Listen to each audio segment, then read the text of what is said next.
Hello दोस्तों, आप सभी का स्वागत है फिजिक्स के ऑनलाइन क्लास में। मैं दिलीप खंडेलवाल आपका हार्दिक स्वागत करता हूं। अब अपन देखते हैं कि अपने पास जो टॉपिक पढ़ रहे थे अपन, तो हम सब मिलकर क्या कर रहे थे, टॉपिक चला था अपना न्यूक्लियर फिजिक्स में। अपन ने मास इफेक्ट पढ़ लिया था, बाइंडिंग एनर्जी पढ़ ली थी, पर न्यूक्लियम बाइंडिंग एनर्जी पढ़ ली थी। तो मैंने पर न्यूक्लियम बाइंडिंग एनर्जी में एक बात बताई थी कि पर न्यूक्लियम बाइंडिंग एनर्जी से क्या पता लगता है अपन को, नाभिक के स्थायित्व के बारे में भी पता लगता है। तो उसी के वेरिएशन में एक अपना एक ग्राफ आता है, यानी प्रैक्टिकल बेस पे जो ग्राफ बना हुआ है, यानी बंधन ऊर्जा का द्रव्यमान संख्या के साथ परिवर्तन। यानी बंधन ऊर्जा यानी कौन सी बंधन ऊर्जा है अपने पास, वही पर न्यूक्लियन बाइंडिंग एनर्जी है। तो वही पर न्यूक्लियन बाइंडिंग एनर्जी का ग्राफ बन रहा है किसके साथ ग्राफ बन रहा है अपने पास, द्रव्यमान संख्या के साथ। तो मैंने वाई एक्स पर या एक साइड तो क्या लिया, ये बाइंडिंग एनर्जी यानी पर न्यूक्लियम बाइंडिंग एनर्जी या फिर एवरेज बाइंडिंग एनर्जी, इस साइड लिया मैंने द्रव्यमान संख्या। तो इस बेस पे ग्राफ बना हुआ है जो क्या कह रहा है, तो अपने पास कुछ 7-8 जितने भी पॉइंट होते हैं, तो कुछ इसमें महत्वपूर्ण रिजल्ट निकलते हैं इस ग्राफ से। तो वो रिजल्ट देखते हैं कि कैसे निकलते हैं। तो देखो, सबसे पहले तो जो वेरिएशन है वो किस किस के बीच में, यानी जो ग्राफ बन रखा है वो किस किस के बीच में। एक तो है अपने पास पर न्यूक्लियन बाइंडिंग एनर्जी, यानी अपन कह सकते हैं कि पर न्यूक्लियन बाइंडिंग एनर्जी, या फिर अपन कह सकते हैं कि एवरेज बाइंडिंग एनर्जी। और किसके बीच है, द्रव्यमान संख्या यानी ए के बीच, यानी जो बी बाय ए और ए के बीच के अपने पास एक ग्राफ बना हुआ है। अब अपन बात करते हैं कि इस ग्राफ को मैंने क्या 3 पार्ट में डिवाइड किया। तो मैंने जो पॉइंट लिखे उसको एक एक मैंने जो पॉइंट लिखे वो क्या है, शॉर्ट फॉर्म में लिखे। पर आपको जो नोट्स में पॉइंट लिखते हो या एग्जाम में पॉइंट लिखते हो, तो आपको ग्राफ शो करके वो पॉइंट कंप्लीट लिखने हैं, क्योंकि मेरे तो केवल समझाने के अकॉर्डिंग लिखे हैं। तो मैं बात करता हूँ कि सबसे पहले तो अपन ग्राफ को, जो ये ग्राफ था इसमें क्या किया अपन ने, यहाँ द्रव्यमान संख्या दर्शाई हुई है और यहाँ पे क्या दर्शाया हुआ है, पर न्यूक्लियम बाइंडिंग एनर्जी है, एवरेज बाइंडिंग एनर्जी है।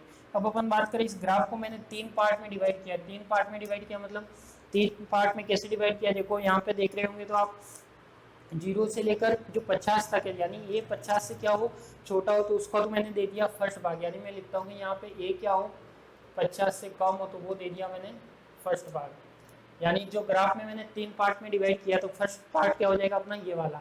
यदि सेकंड पार्ट की बात करें तो सेकंड क्या है अपने पास, 50 से लेकर 150, यानी 50 से क्या हो अपने पास बड़ा हो और 180 150 से क्या हो छोटा हो, तो वो क्या हो जाएगा अपना सेकंड पार्ट। तो ये 2 पार्ट हो गए अपने पास।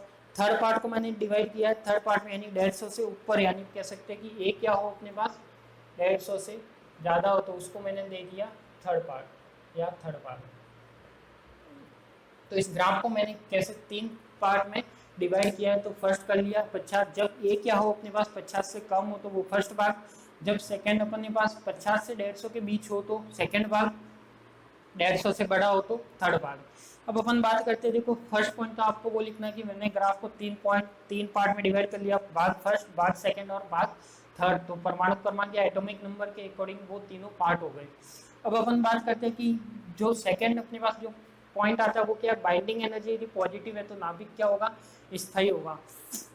यानी अपन कह सकते हैं कि उसकी जिस नाभिक की बाइंडिंग एनर्जी जितनी ज्यादा होगी, वह नाभिक क्या होना चाहिए, उतना ही अधिक स्थायी होना चाहिए। तो अपन कह सकते हैं यहाँ पे पर न्यूक्लियम बाइंडिंग एनर्जी, यानी इस बाइंडिंग एनर्जी की बात हो रही है।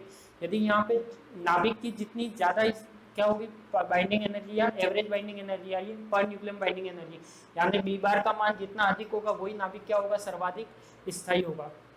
तो अपन जैसे जैसे ए बढ़ाती जाती है, तो देखो यहाँ पे स्टार्टिंग में तो क्या हो रहा था अपने पास, जो बाइंडिंग एनर्जी वो भी क्या है बढ़ती जा रही थी, कम भी हो रही है वापस बढ़ रही है, यानी कुछ एक वैल्यू तो वहां तक आएगी, यानी यहाँ पर तक तो देखो अपने पास बाइंडिंग एनर्जी क्या है अपने पास लगभग बढ़ रही है यहाँ तक, फिर उसके बाद वापस क्या हो रही है, कम होनी स्टार्ट हो रही है।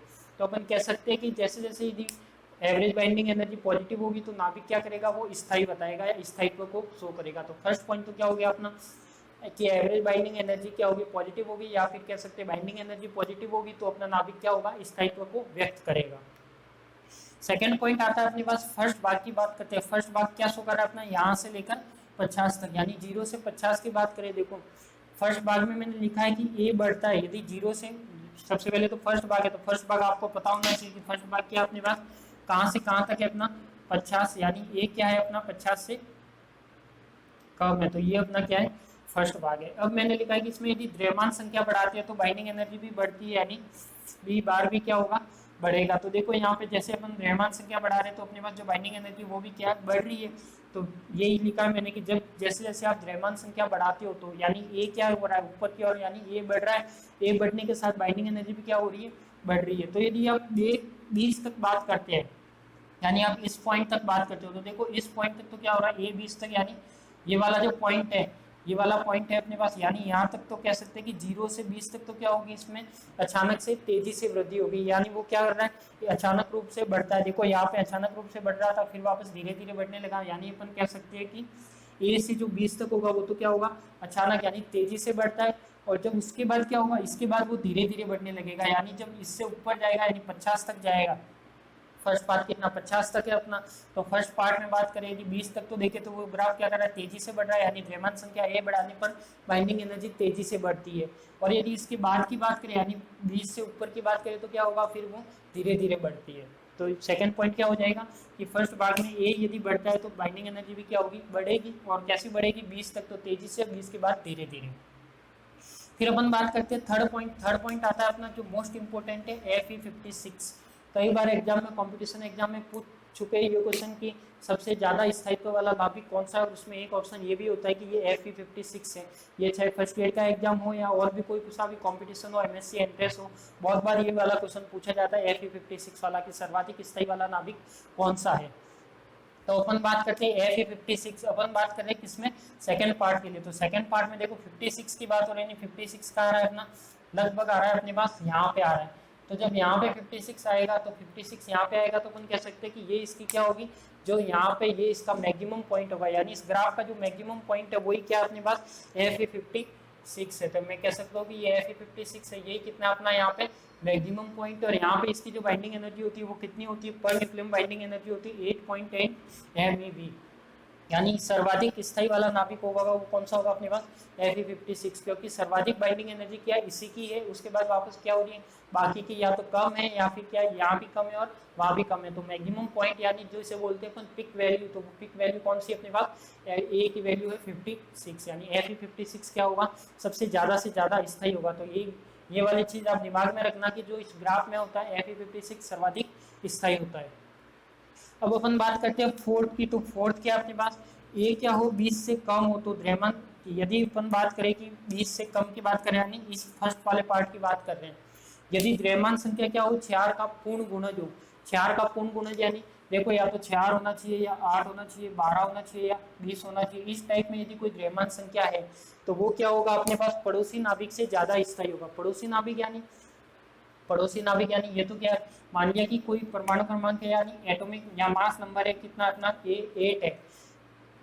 तो A8 की बात करें तो वो क्या होगा अपने 9 से भी ज्यादा स्थायी होगा और 7 से भी ज्यादा स्थायी होगा। तो कह सकते हैं कि जो 8 वाला नाभिक है वो क्या है, उसके पड़ोसी नाभिक से ज्यादा स्थायी होता है। तो वही चीज लिखी है मैंने कि जब A यदि 20 से कम की बात करें तो वो द्रव्यमान संख्या क्या होनी चाहिए, यदि क्या लिखना क्या इसमें, A यदि 20 से कम है तो वे नाभिक जिनकी द्रव्यमान संख्या 4 का पूर्ण गुणज होती है वे पड़ोसी नाभिक से क्या होते हैं, ज्यादा स्थायी होते हैं। तो ये आपको सब पॉइंट बनाकर लिखने हैं कि जब क्या हो, फर्स्ट भाग में बात कर रहे हैं ए यदि 20 से कम है, ए यदि 20 से कम है तो वे नाभिक जिनकी द्रव्यमान संख्या 4 का पूर्ण गुणज हो तो वह नाभिक क्या होगा, पड़ोसी नाभिक से ज्यादा स्थायी होगा। तो ये अपना क्या हो गया फोर्थ पॉइंट।